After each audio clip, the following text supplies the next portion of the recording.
Welcome student, civil second year third semester, subject building construction. अभी इससे पहले lecture में हमने गिरलेस फाउंडेशन में स्टील गिरलेस के बारे में बताया था।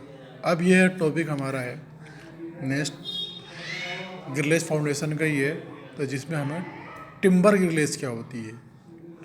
तो टिम्बर गिरलेस में क्या है कि जो हम फाउंडेशन ड्रा करेंगे उसमें जो बनाएंगे तो इसमें हम कहीं ना कहीं टिम्बर का इस्तेमाल करते हैं। टिम्बर मीन्स यानी कि वह लकड़ी जो बिल्डिंग में यूज होती है, तो वह हमारी टिम्बर कहलाती है। तो टिम्बर का ब्लॉक हम फाउंडेशन में सबसे नीचे रखते हैं। तो कास्ट, जिसको हम कहते हैं कास्ट, यह फाउंडेशन बहुत हल्के बिल्डिंग में, जब हमें कोई हल्की बिल्डिंग बनानी है उसमें यूज़ करते हैं। दीवारों में लकड़ी के थमलों के लिए यूज़ की जा सकती है। यह फाउंडेशन ऐसे स्थानों के लिए यूज़ करते हैं जहाँ की सोइल की वेयरिंग कैपेसिटी बहुत कम है। तो टिम्बर गिरलेज हम वहाँ इस्तेमाल करते हैं जहाँ सोइल की बेयरिंग कैपेसिटी बहुत कम है और बिल्डिंग का जो स्ट्रक्चर है वो हमारा ज़्यादा भारी नहीं है। तो इसमें कम से कम जैसे 5 टन प्रति मीटर स्क्वायर या स्थायी रूप से वाटर लॉगिड रहता है। इस फाउंडेशन की रचना में सबसे नीचे कंक्रीट ब्लॉक के नीचे कंक्रीट ब्लॉक के जगह हम लकड़ी का एक प्लेटफॉर्म बनाते हैं। यानी कि सबसे पहले हम फाउंडेशन खोदते हैं, नींव खोदते हैं, तो वहाँ पे सबसे नीचे हम कंक्रीट ब्लॉक डालते हैं मोस्टली। बट टिम्बर गिरलेज में हमें कंक्रीट का ब्लॉक न डाल के हमें जो है वहाँ पे एक लकड़ी का आयताकार ब्लॉक डालते हैं, इसलिए ये हमारी टिम्बर गिरलेज कहलाती है।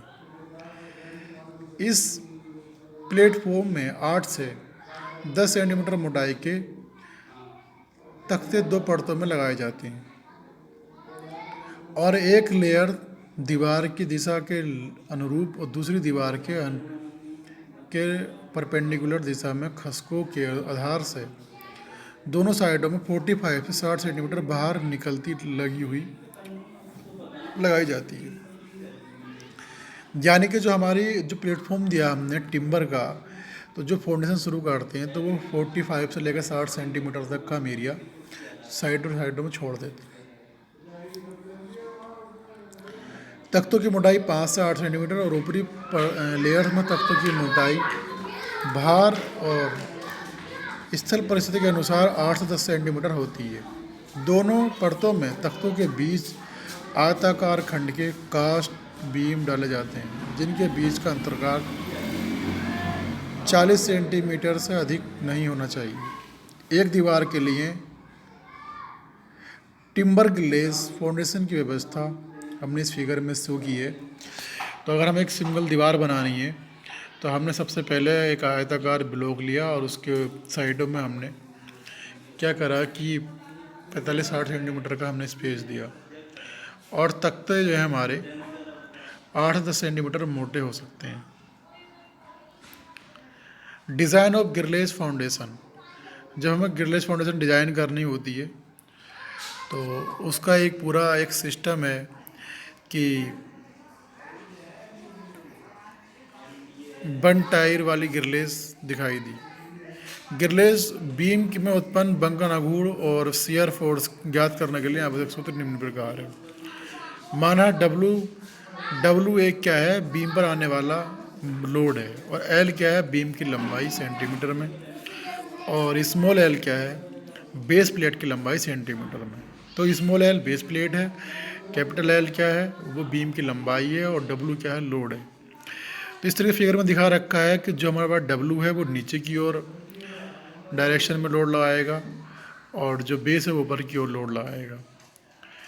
आखिरकार हमारा जो लोड है वो कहीं ना कहीं स्मॉल एल बीम की लंबाई पर पड़ेगा और स्मॉल एल जो है कैपिटल आर पर एल पर ट्रांसमिट करेगा। तो बीम का मैक्सिमम आघूर्ण बीम के सेंटर में होगा। इसका मान M maximum W/2 into L/4 minus W/2 into L/4। तो W/8 L minus small L के ग्रह सेंटीमीटर होता है। बीम पर मैक्सिमम अप्रूवल बल आधार प्लेट के बाहरी किनारों पर होगा, जिसकी गणना निम्न प्रकार की जा सकती है। यानी कि तो जो अपलिफ्ट सोइल प्रेशर है वो हमारा W/L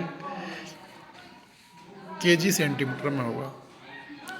बेस प्लेट L-(1/2). तो इस तरीके से हम बेस प्लेट फाइंड कर सकते हैं और किसी भी गिरलेज फाउंडेशन के लिए ये हम डिज़ाइन करते हैं। तो अब आती है हमारी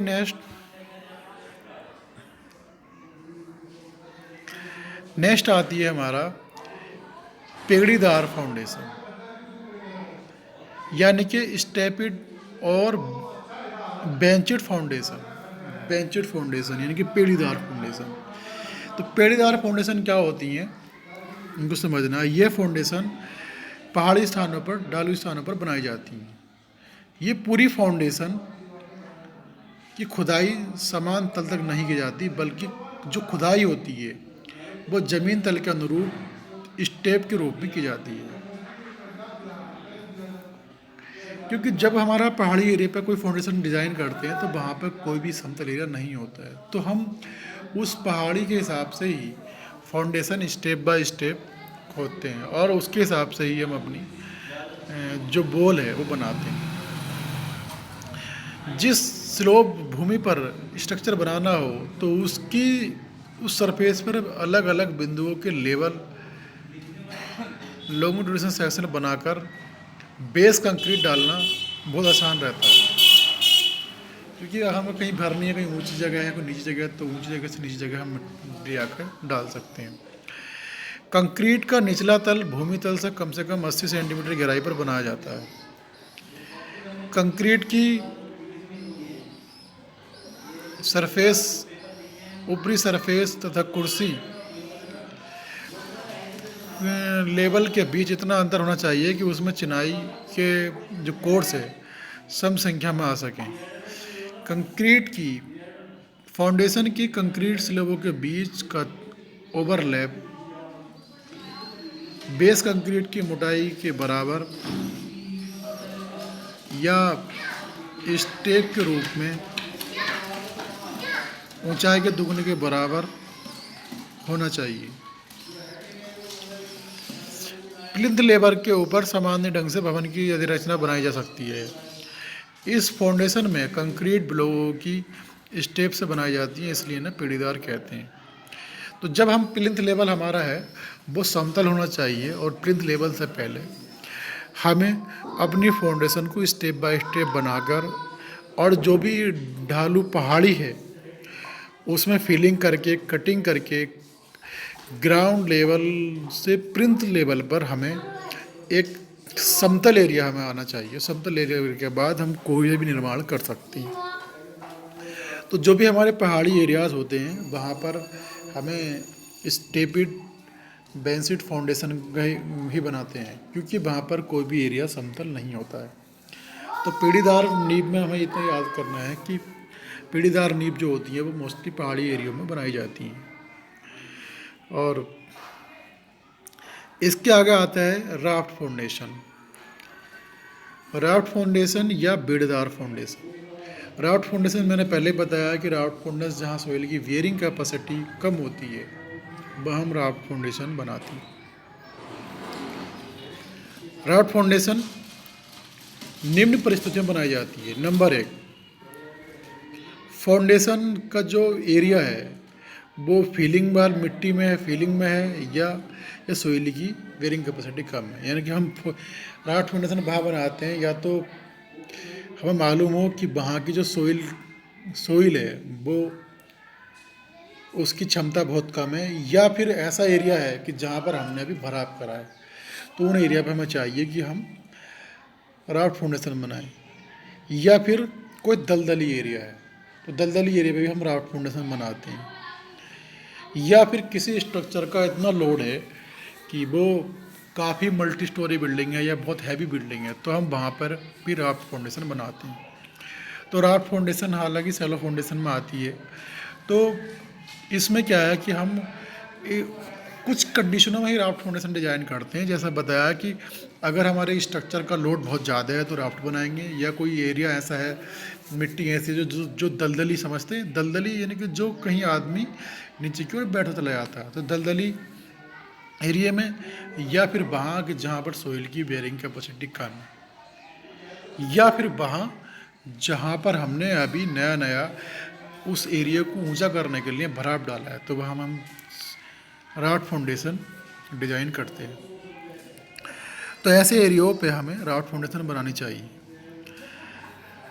नंबर 4, कंस्ट्रक्शन में बिठाव यानी कि सबसिडरेंस, बिठाव की संभावना हो।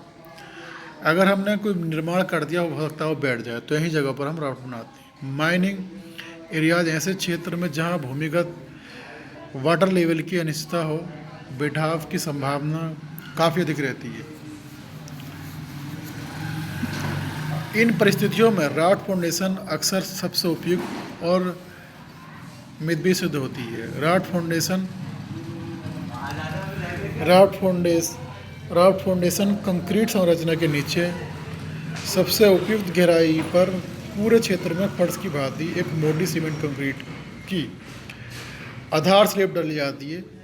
स्लेब की समकोण दिशाओं में इस्पात छोटे छड़े डाली जाती हैं। फिर स्लेब में प्रबलन नीचे और ऊपर दोनों तरफ दिया जाता है। तो राफ्ट फाउंडेशन में क्या है कि जो उपयुक्त गहराई है, जो पूरा एरिया है, तो उस पर एक तरीके से हम फर्श कर देते हैं, और उस पर हम कुछ स्टील की छड़ डालते हैं, और कुछ छड़ें हम उस पर से कॉलम खड़े कर देते हैं। कभी कभी फाउंडेशन में कंक्रीट स्लेब के ऊपर आरसीसी की बीम भी बनाई जाती है, जिनको स्लेब के साथ ही कनेक्ट करते हैं। आरसीसी स्लेब की बीम बनाई जाती है, जिनको स्लेब के साथ डाला जा सकता है। इस प्रकार इन्वर्टेड टी बीम के रूप में कुछ बीम परपेंडिकुलर होती हैं। बिल्डिंग में कॉलम के लिए सेक्शन बिंदुओं पर स्थापित किया जाता है। राफ्ट फाउंडेशन का साइज ऐसा होना चाहिए कि फाउंडेशन का सेंटर ऑफ ग्रेविटी स्ट्रक्चर के सेंटर ऑफ ग्रेविटी के परपेंडिकुलर रहे। राफ्ट फाउंडेशन की सबसे बड़ी विशेषता यह है कि इस सबसे संपूर्ण संरचना का केवल एक फाउंडेशन होती है, जिससे स्ट्रक्चर फाउंडेशन पर फ्लोटिंग डेक की तरह होती है। इस प्रकार फाउंडेशन में असमान सेटलमेंट की समस्या और किसी भी समस्या का समाधान हो जाता है। कोई भी राफ्ट फाउंडेशन एक सिरे से नहीं बैठती। अगर सेटलमेंट होगा तो उसका एक साथ पूरे स्ट्रक्चर का सेटलमेंट होगा। इसलिए राफ्ट फाउंडेशन में सेटलमेंट की संभावना बहुत कम रहती है।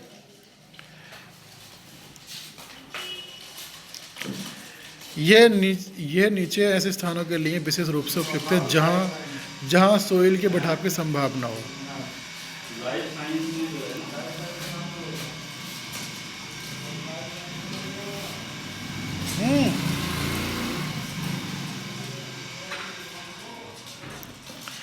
कंस्ट्रक्शन कैसा करना है राफ्ट फाउंडेशन का? राफ्ट फाउंडेशन की स्लेब स्ट्रक्चर की बाहरी दीवारों से सब तरफ 30 सेंटीमीटर प्रति सेंटीमीटर बाहर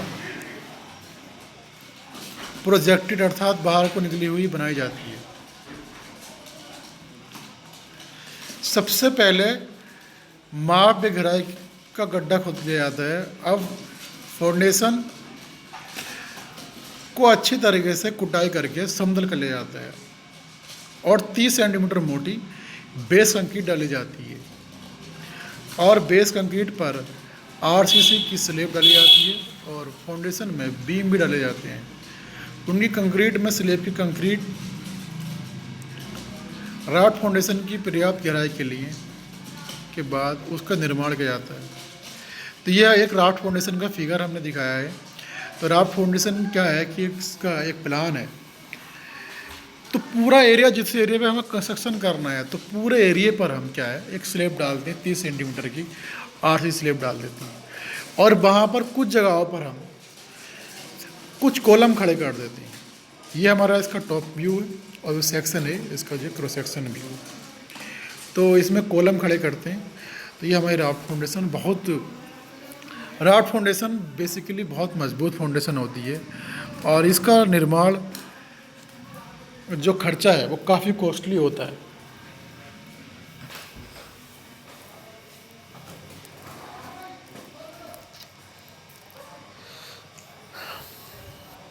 अब आता है cantilever spread foundation. Cantilever spread foundation में क्या है कि फाउंडेशन का आकार और अनुपात इस प्रकार रखा जाता है कि फाउंडेशन का सेंटर ऑफ ग्रेविटी, इस पर आने वाले भार का सेंटर ऑफ ग्रेविटी एक ऊर्ध्वाधर रेखा में हो। जब दीवार पर कॉलम सीमा रेखा के बहुत नज़दीक होते हैं तब सीमा रेखा के अधिकतम बिना दोनों सेंटर ऑफ ग्रेविटी एक ऊर्ध्वाधर रेखा में रखना संभव नहीं होता है। ऐसी स्थिति में सीमा रेखा के अतिक्रमण के बिना दीवार अथवा स्तंभ के स्थायित्व के लिए कुछ अन्य उपाय किए जाते हैं। इनमें से एक उपाय बहुधान फैलाव नींव है। तो बहुधान फैलाव नींव यानी कि cantilever spread foundation. Cantilever spread foundation में आपको इतना देखना है कि इसमें हमने इसकी जो अंदर की साइड है हमने वो एक वर्टिकल लाइन 90 डिग्री पर ली है और जो हमने ऑफसेट दिए हैं वो राइट साइड में दे रहे। तो राइट साइड में हमने इसका ऑफसेट दे रखे हैं। तो ये हमारा क्या है, एक कैंटिलीवर स्प्रेड फाउंडेशन है। तो कैंटिलीवर स्प्रेड फाउंडेशन में सिर्फ हमें एक साइड से इसके ऑफसेट छोड़ने हैं और एक साइड हमें वर्टिकल बनानी है। इसके फॉर्मूले की कोई इतनी इम्पोर्टेंस नहीं है, बट आप इतना समझ लो कि हमारी जो कैंटिलीवर स्प्रेड फाउंडेशन होती है वो इस प्रकार से होती है। बेसिकली इसका यूज़ ज़्यादातर वहाँ किया जाता है कि जहाँ पर कोई हमने भराव किया है या हमने कोई नई रोड डाली है या कोई तालाब है तो उसकी एक साइड से हम ये रोड बना दें, ये हम वॉल बना दिए, फाउंडेशन बना देते हैं। अब सेकंड पार्ट आता है डीप फाउंडेशन। तो जिस तरीके से हमने बताया कि फाउंडेशन को दो भागों में डिवाइड किया है, सैलो एंड डीप। तो सैलो के बारे में हमने आपको बताया। अब नेक्स्ट टॉपिक हमारा है डीप फाउंडेशन यानी कि गहरी नींव। तो डीप के बारे में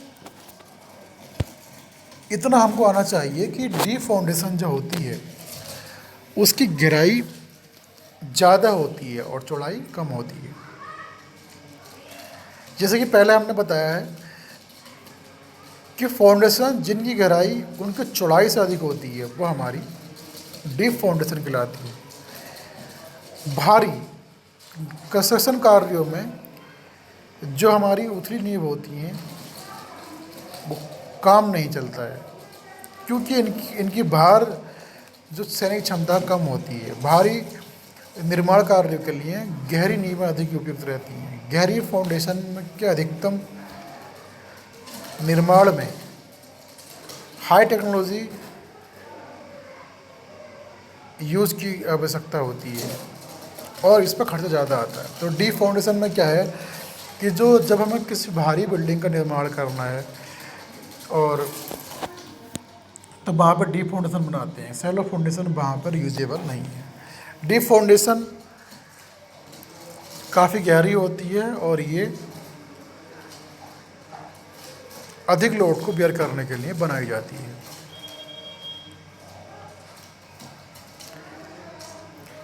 डीप फाउंडेशन किन किन कंडीशनों में हम बनाते हैं और कहाँ कहाँ यूज है। बहुत भारी संरचनाएं, जब हमें बहुत भारी स्ट्रक्चर बनाना है तो हम जब डीप फाउंडेशन बनाते हैं।